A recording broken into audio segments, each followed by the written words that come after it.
Les premiers symptômes qui se sont atténués, chez moi, ça a été les symptômes digestifs, qui se sont atténués vraiment au bout de 10-15 jours, c'était le jour et la nuit. Et ensuite, vraiment concernant les douleurs pelviennes, de règles, d'ovulation et pendant, les rapports, ça a commencé à s'atténuer au bout de 2 cycles et ça a vraiment été, quasiment un niveau zéro au bout de 4-5 cycles.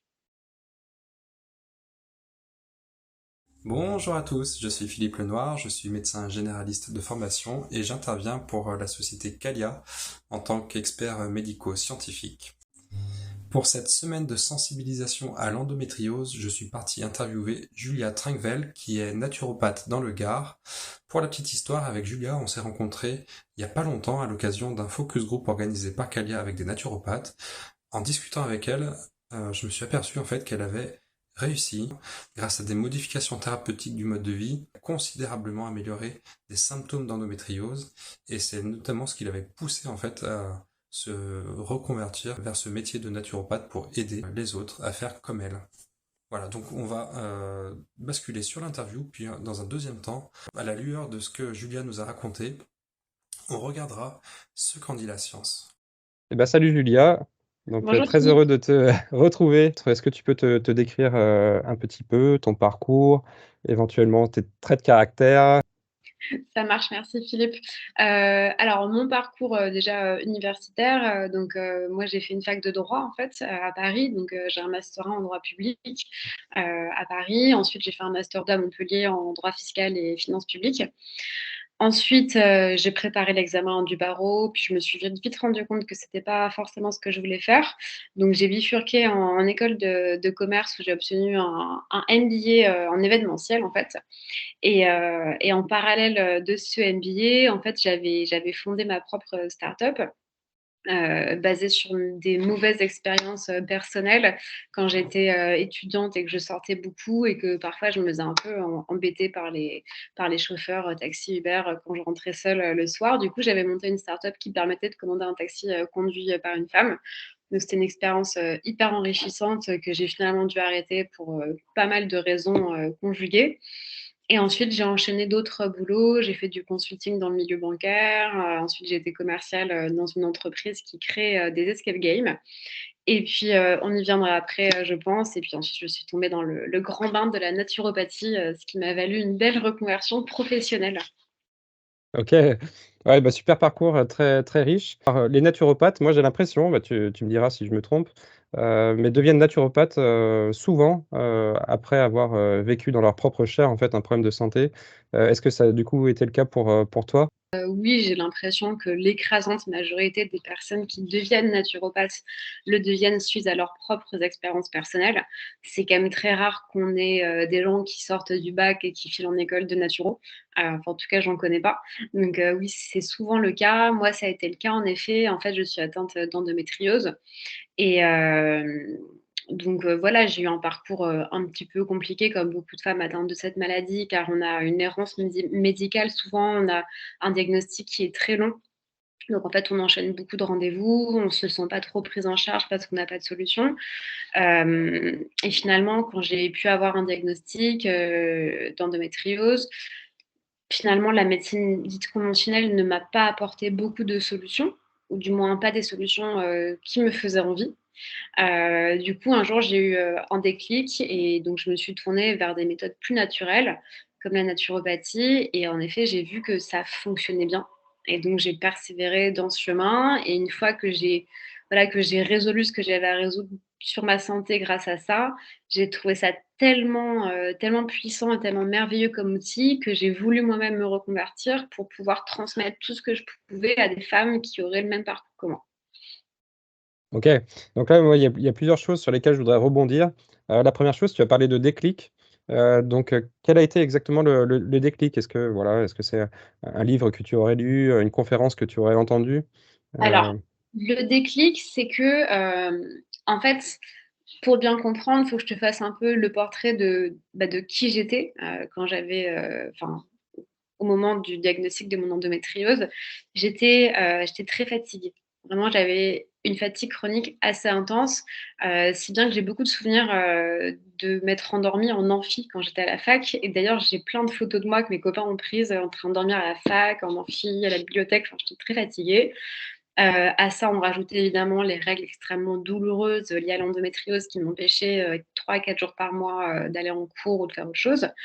Hem, au fur et à mesure du temps, il y a eu pas mal d'autres symptômes qui se sont installés, notamment les douleurs pendant les rapports, sexuels qui pouvaient affecter la vie intime, les troubles digestifs qui étaient extrêmement handicapants.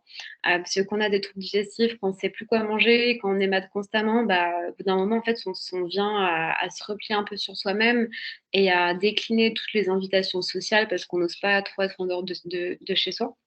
Donc c'était une période de ma vie un peu compliquée, mais je faisais face parce que j'étais jeune et je me disais que c'était pas grave et que c'était un peu normal, d'avoir mal au ventre et d'être fatiguée. C'était peut-être parce que je sortais trop, donc voilà. Au début, j'ai pas trop réalisé et je continuais et en fait, en janvier 2019, je commençais un nouveau travail, quand j'étais consultante dans le milieu bancaire et là, j'étais à bout de fatigue. Enfin, vraiment, j'étais à bout de fatigue, de mal de ventre, j'étais vraiment pas bien et j'ai le souvenir, en fait, un midi, d'avoir appelé, mon conjoint et lui dire: «Voilà, vraiment, je ne sais plus quoi faire, je suis désemparée. J'imagine bien que tu as pas de solution, tu es pas médecin, tu es pas magicien, mais voilà, je suis à bout, j'en peux plus, je craque».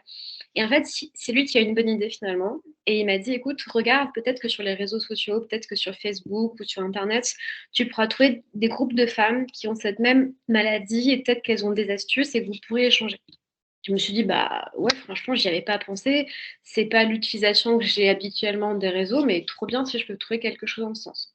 Donc je me suis empressée d'aller sur Facebook et de taper endométriose et là, en effet, j'ai trouvé un groupe, à l'époque, je pense qu'on était peut-être, 7 ou 8 000. Aujourd'hui, on est 15 000 dessus, de femmes qui ont de l'endométriose et qui s'entraident, qui se donnent des conseils naturels pour essayer de mieux gérer leur endométriose.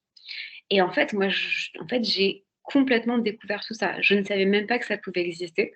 Donc j'ai passé des jours entiers à tout lire, à essayer de comprendre, en fait, ce qu'elle proposait. Donc on va dire que l'écrasante majorité des conseils tournent autour de l'alimentation. Donc là, j'ai commencé à comprendre que changer son alimentation pouvait avoir un impact sur la santé. Donc j'ai lu tout ce groupe et revenait souvent, un livre qui était beaucoup mis en avant, qui s'appelle, «L'alimentation anti-endométriose» de Fabien Piasco. Donc là, sur ma pause déj, j'ai couru, à la Fnac, à Montparnasse et je me suis procuré, ce livre que j'ai dévoré en quelques jours. Je me suis fait des petites fiches et là, je me suis dit: «Bon, bah, en fait, peut-être que ça marchera pas, mais si ça marche, tant mieux, j'ai tout à gagner». Donc je suis rentrée chez moi, j'ai vidé mes placards, j'ai vraiment changé mes habitudes, alimentaires du jour au lendemain. Parce que je me suis dit: «Bah, autant essayer. Là, vraiment, je suis pas bien, j'ai rien à perdre, il faut tenter». Et donc voilà, moi, ça a été mon déclic vraiment, c'est de voir qu'il y avait d'autres personnes, qui avaient trouvé des astuces naturelles qui les soulageaient, qui avaient des livres à ce propos et je me suis dit: «Bah, allez, il faut tenter». Coup, ces modifications, du mode de vie, notamment ces modifications alimentaires, tu les as débutées du jour au lendemain, tu t'es dit: «Allez hop, je me lance». Oui. Oui, on va dire que ça fait partie de mon caractère, quand j'ai quelque chose en tête, il faut que je le fasse, voilà. On pourrait dire que je suis une fonceuse. C'est pas forcément la méthode que je vais conseiller moi en tant que naturopathe à mes clients parce que c'est assez violent, il faut avoir voilà, enfin, c'est quand même un changement qui peut être radical, donc c'est pas forcément la meilleure méthode, mais en tout cas moi à l'époque, voilà, je me suis dit: «Bah, de toute façon je sais pas comment faire autrement». Donc oui, j'ai changé radicalement du jour, au lendemain où vraiment je me rappelle très bien avoir, pris l'intégralité de mes frigos, enfin de mon frigo, de mes placards, de l'avoir distribué à mon voisin, mes parents, mon chéri, dit: «Allez, c'est bon, moi j'arrête de manger ça, je vais manger autre chose, maintenant». Peut-être que tu veux justement, détailler un peu ces modifications et puis nous dire, l'amélioration au niveau des symptômes, si c'est arrivé rapidement, s'il a fallu attendre longtemps?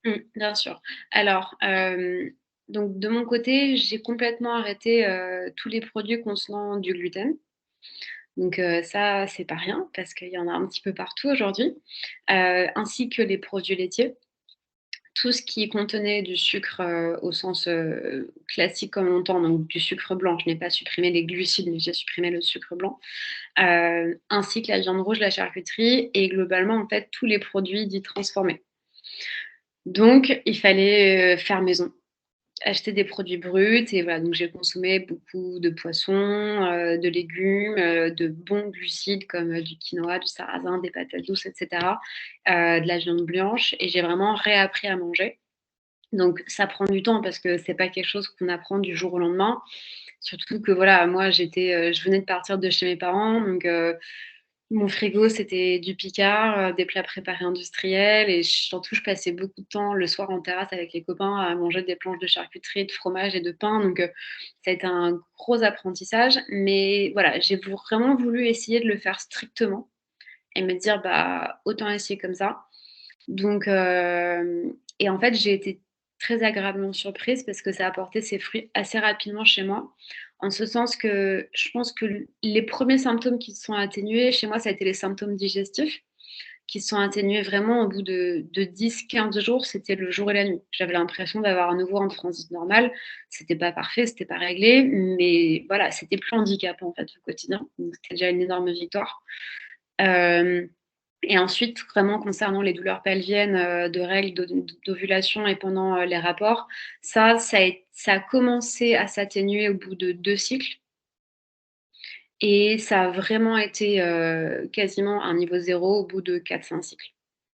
Donc en fait, moi, je considère que j'ai eu une grande chance là-dedans, c'était que j'avais des troubles digestifs et que ça a été mon garde-fou et qu'en fait, du coup, je me suis dit: «Bah, comme ça marche sur le digestif, il faut que je m'accroche et que ça parce que ça va marcher sur le reste». Alors que parfois, je le vois en consultation, j'ai des clientes qui ont des douleurs de règles et cetera, mais qui n'ont pas de troubles digestifs et du coup, elles vont devoir vraiment s'accrocher parce que comme on sait que ça met un peu plus de temps à se calmer, et ben, il faut avoir un énorme mental parce que changer toute son alimentation pour peut-être avoir des résultats dans 3-4 mois, ça demande une force énorme. Donc moi, je me dis que mes troubles digestifs, voilà, c'était une chance et c'était mon garde-fou et je me suis dit: «Bah, en fait, grâce à ça, je m'accroche, je continue parce que ça me fait du bien sur ce point et le reste, on verra» et finalement, bah, le reste s'est amélioré aussi. Comme je te disais, mes règles sont devenues vraiment normales au bout de quelques mois. J'avais plus de douleur, j'étais plus alitée, j'avais plus à prendre de cachets. Et du coup, bah, quand on n'a plus de douleur et quand on n'a plus de troubles digestifs, bah, on est en meilleure forme. Et en fait, j'ai vraiment senti que je gagnais en vitalité, en énergie, que j'avais plus de coups de barre toute la journée, que j'avais plus à dormir, 12 heures par nuit. Ça allait beaucoup mieux. Et donc voilà, enfin, ça a vraiment été, une belle évolution et surtout, c'est que j'ai vu des évolutions sur d'autres sphères de ma santé, en fait. En fait, je me suis rendu compte que, bah, avec tout ce que je vivais et toute cette fatigue et ces symptômes d'endométriose, j'avais aussi une faible immunité, en fait. Je pense que j'étais tellement fatiguée que mon système immunitaire commençait à être un peu défaillant et donc du coup, j'étais, celle qui était tout le temps malade. J'étais tout le temps malade, toujours enrhumée, les sinusites, les grippes, les infections urinaires, enfin, j'avais toujours quelque chose. Vraiment, j'étais réputée parmi les copains pour être la fille tout le temps malade, et en fait, au fur et à mesure que je changeais mon alimentation et que je gardais cette alimentation bonne pour mon corps, et ben, je me rendais compte que je renforçais mes défenses et qu'en fait, je ne tombais plus malade.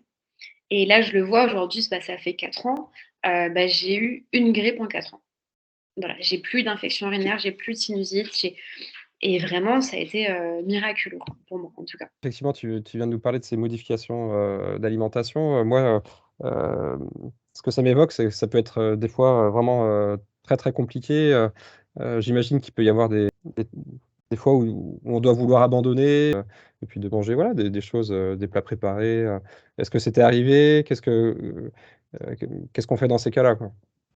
Alors en fait, ça c'est une question intéressante, c'est un sujet que j'aborde tout le temps avec mes clientes, dès la première consultation. C'est leur expliquer en fait, je dirais qu'il y a différentes approches. J'ai des collègues qui vont dire qu'il faut pas être, trop strict et toujours consommer un peu de gluten, mais moins, des produits laitiers, mais moins et en bonne quantité. Moi, je préfère mon approche parce que je trouve qu'elle a été très efficace chez moi et chez mes clientes. Par contre, la nuance qu'il faut apporter, c'est que oui, c'est bien d'être strict un premier temps pour vraiment calmer l'inflammation, mais ce premier temps, il ne faut pas qu'il dure 2 ans parce que sinon on risque de développer des troubles du comportement alimentaire et de manger n'importe quoi et de craquer et de pas se faire du bien. Donc ce premier temps, il peut durer 3 à 6 mois en moyenne, je dirais, où on va être très strict pour vraiment réduire l'inflammation au max. Et ensuite, dans un second temps, qu'est-ce qu'on va faire? On va essayer de réintroduire petit à petit et de faire des tests et en fait, voir ce qui va être inflammatoire chez nous et quelle quantité l'est. Parce que peut-être que chez 2 filles qui ont de l'endo, on aura des résultats différents. Moi, par exemple, je me rends compte que le sucre, finalement, bah, je peux manger un yaourt végétal avec du sucre 2 fois par jour, tous les jours. Ça ne me réveillera pas de douleur dans le dos. Par contre, un produit laitier, moi, ça va me réveiller des douleurs pendant 2 semaines. Mais par contre, peut-être que ma voisine, en fait, elle, le gluten, c'est l'enfer. Par contre, elle va peut-être se rendre compte qu'un croissant, au beurre, tout le dimanche pour son brunch, bah, c'est sa limite. Ça lui fait plaisir, ça lui réveille pas ses douleurs. Et donc là, je vais les encourager, en fait, à tenir un journal alimentaire où elles vont écrire ce qu'elles notent et enfin, elles vont prendre en note, ce qu'elles mangent pour pouvoir faire des observations et se dire: «Bon, là, j'ai mangé du gluten 3 fois dans la semaine et en effet, je sens mes douleurs qui commencent, à revenir, c'est pas bon. La semaine suivante, je fais un test, j'en mange que 2 fois» et cetera, et en fait, on va trouver notre équilibre et ça, il est propre à chacune. Pour ça, pour moi, voilà, il faut commencer par être un peu strict pour vraiment se mettre à zéro, avoir plus d'inflammation, plus de douleur, le moins possible, et ensuite on teste.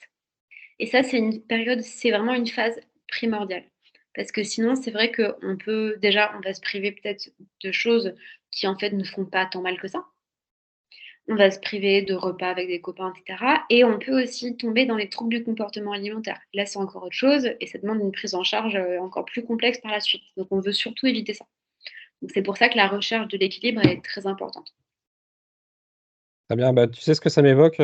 En médecine, souvent, on recherche, dans les médicaments qu'on prescrit, la dose minimale efficace et Bah, voilà, donc là, ce serait au contraire, ce serait c'est ça.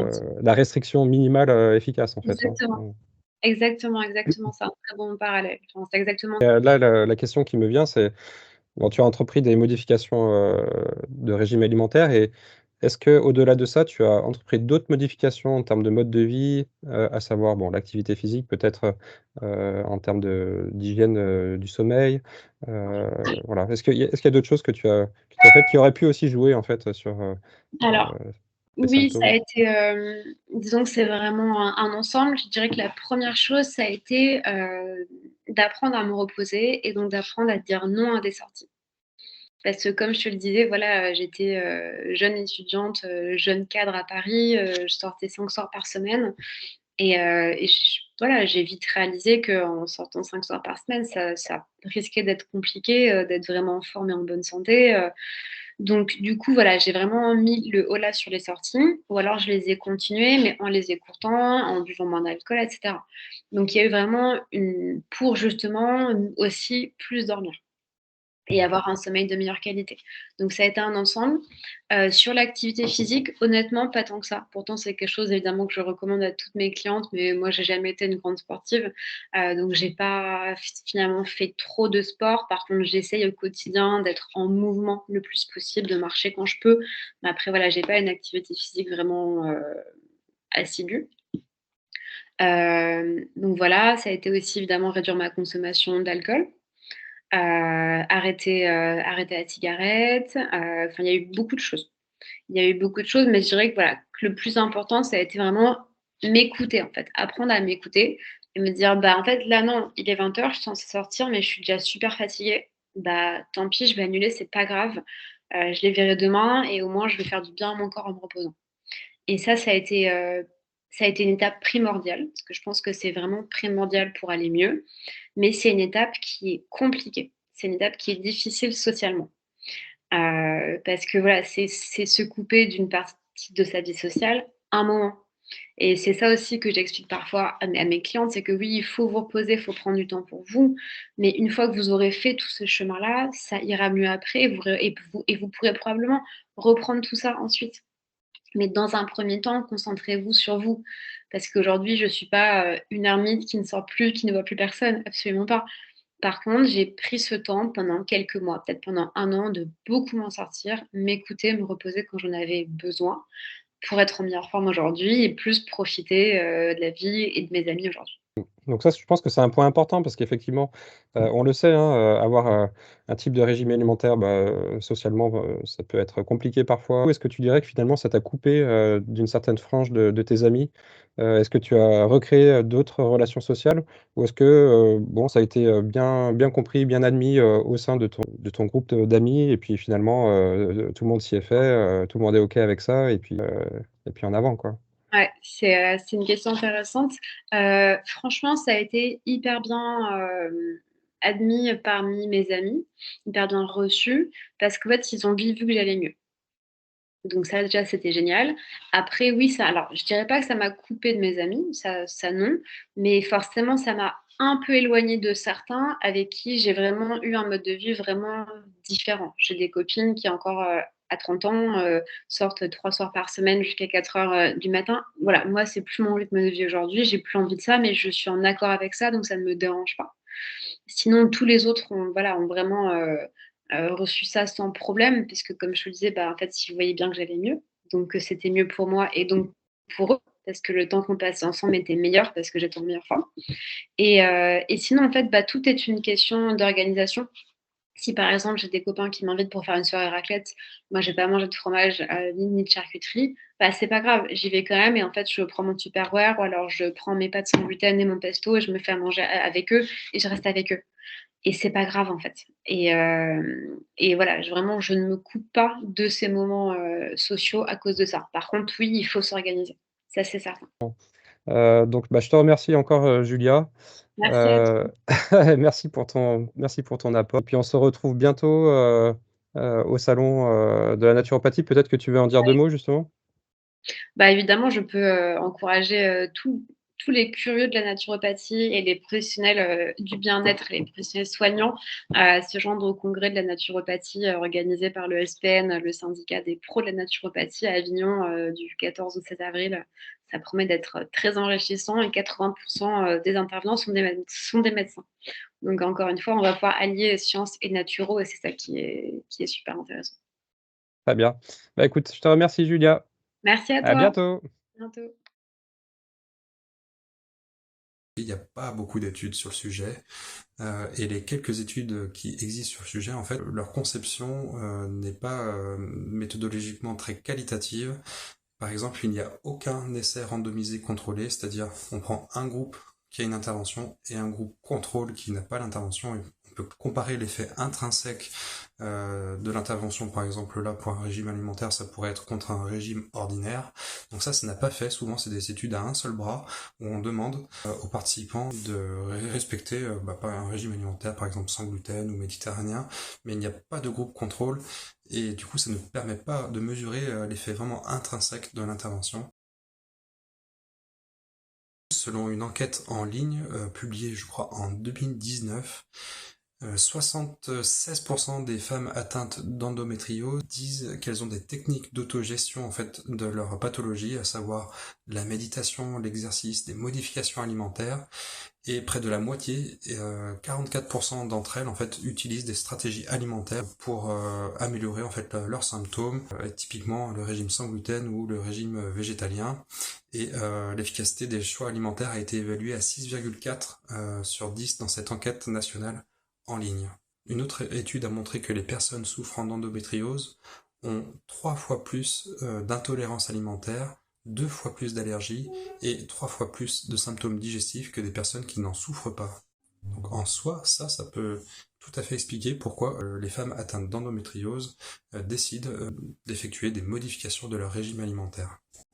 Une des études qui m'a le plus marqué, c'est pas une étude quantitative, c'est une étude qualitative. C'est une équipe suédoise en 2020 qui a interviewé des personnes atteintes d'endométriose qui avaient effectué des modifications alimentaires. Ces personnes avaient été recrutées sur un forum de soutien et on leur avait demandé en fait ce que ça leur avait apporté. Il en est ressorti que les femmes en question avaient considérablement amélioré leur niveau d'énergie, leurs symptômes, et ce que disent ces femmes interrogées, c'est que ça leur a permis de mieux comprendre comment leur mode de vie pouvait affecter leur santé en écoutant leur organisme.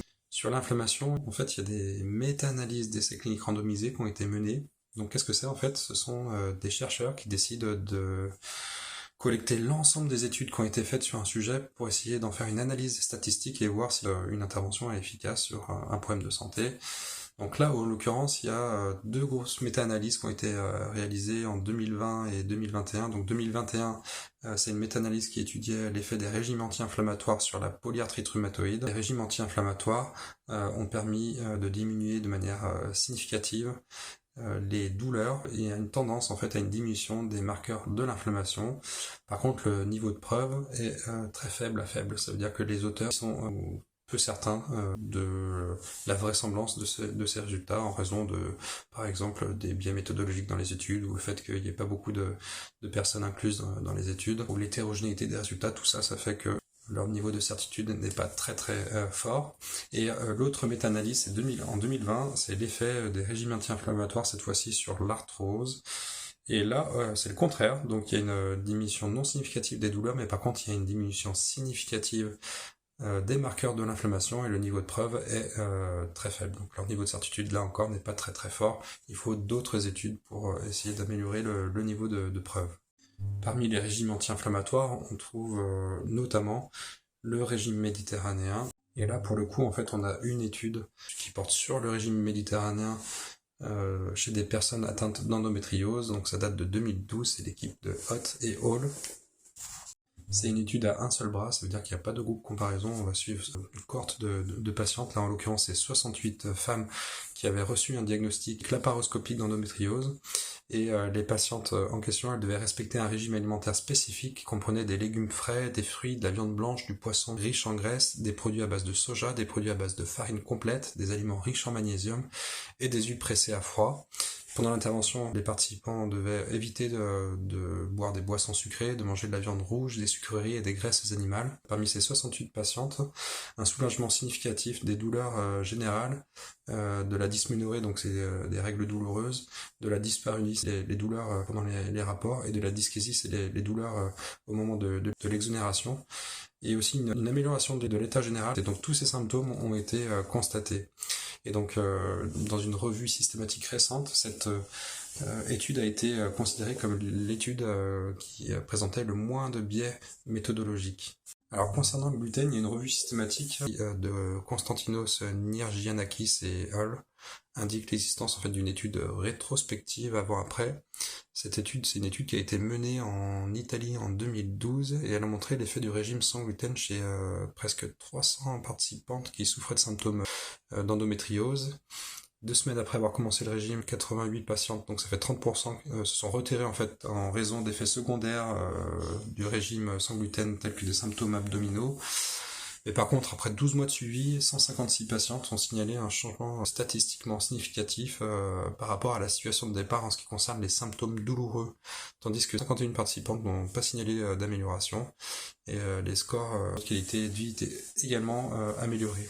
Alors c'est une étude qui présente des risques de biais méthodologiques assez élevés, parce que par exemple il y a un taux d'abandon d'environ 30%, et ce taux d'abandon il n'a pas été pris en compte dans le calcul des résultats trouvés.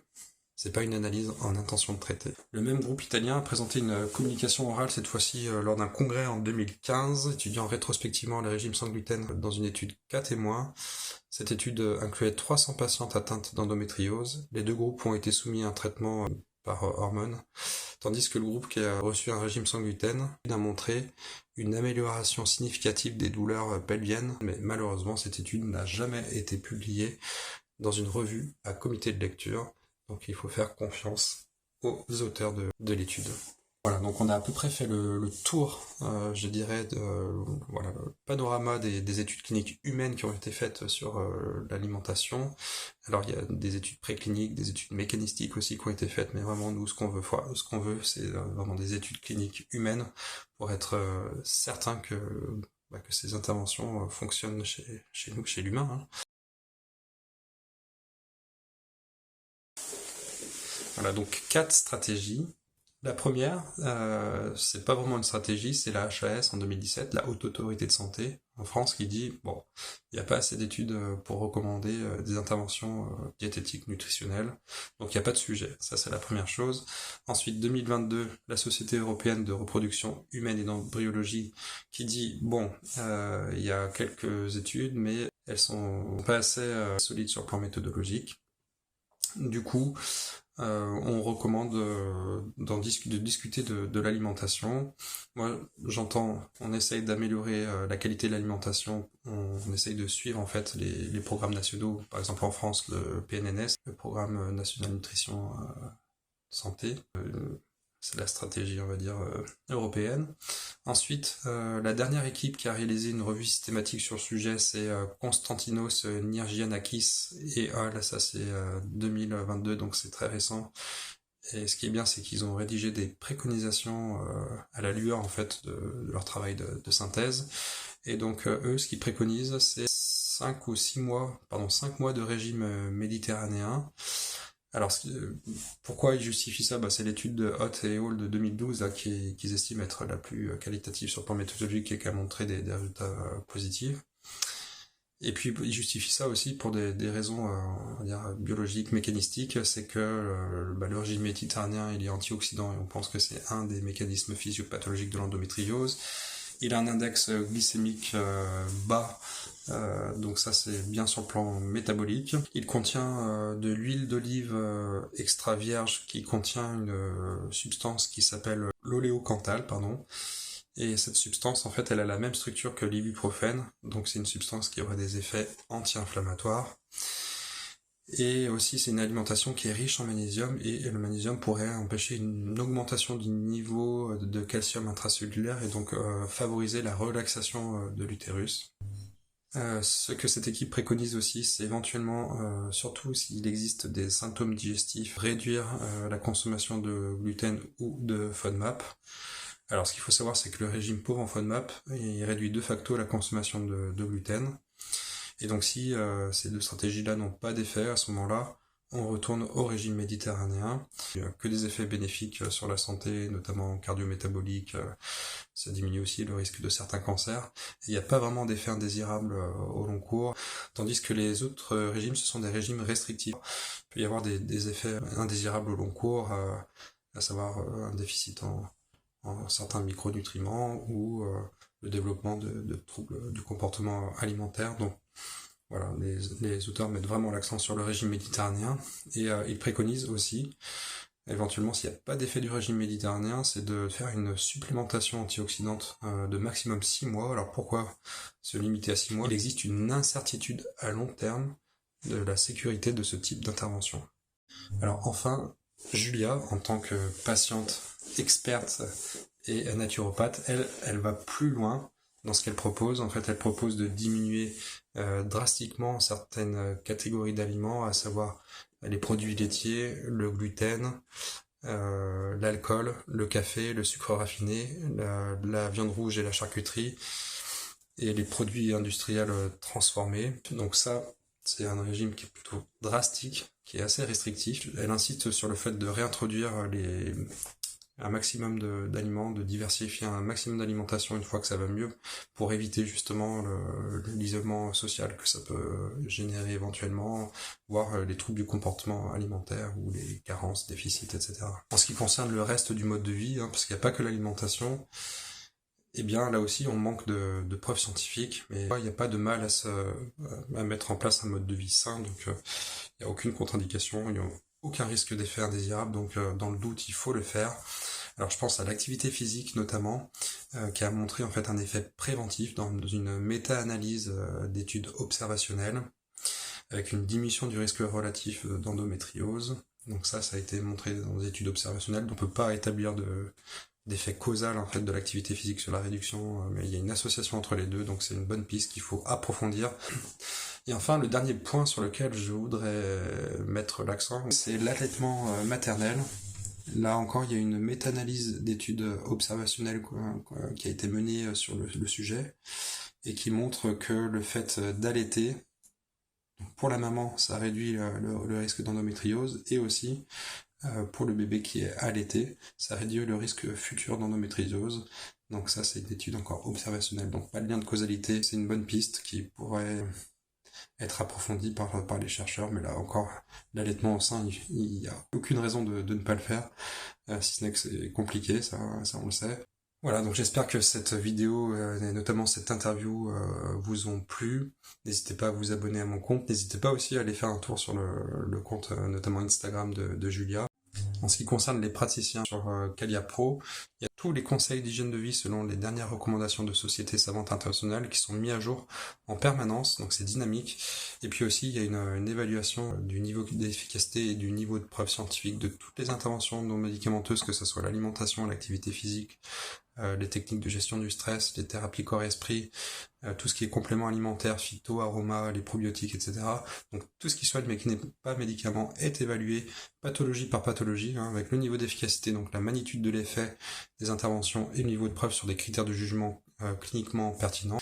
Et puis il y a aussi des décryptages d'études scientifiques récentes et pertinentes qui sont faites par voilà, une équipe de rédacteurs. Donc voilà, n'hésitez pas à y faire un tour. Je vous dis à bientôt pour une prochaine vidéo.